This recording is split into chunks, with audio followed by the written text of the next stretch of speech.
আসসালামু আলাইকুম। আজকে আপনাদেরকে দেখাবো মজাদার একটা বিকেলের নাস্তা, সুজি আটার কম্বিনেশনে। এটি তৈরি করার জন্য এখানে আমি নিয়ে নিয়েছি কলা, তারপরে এখানে আমি নিয়ে নিয়েছি আটা আর সুজিটা আমি তেলে ব্যবহার করেছি। তারপরে আমি এটার সাথে ব্যবহার করব ডিম। আমি একটা ডিম ফেটে নিয়েছি।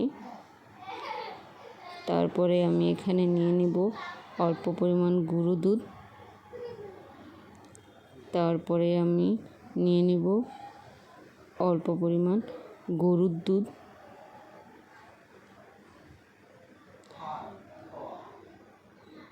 তারপরে আমি এখানে নিয়ে নিচ্ছি বেকিং পাউডার। তারপরে আমি নিয়ে নিব অল্প পরিমাণে কালো জিরা। এই নাস্তাটা ঝটপট তৈরি করা যায় বিকেলের।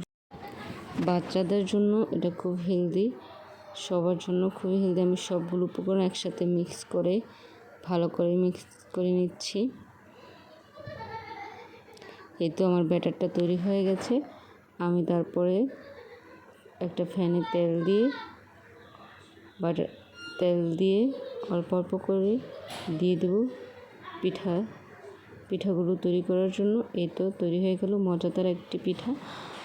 এটি খুবই হেলদি, সকাল বিকাল দুটাতেই দারুণ খেতে।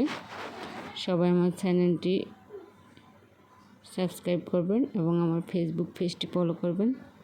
আমার ছোট্ট চ্যানেলটির পাশে থাকবেন।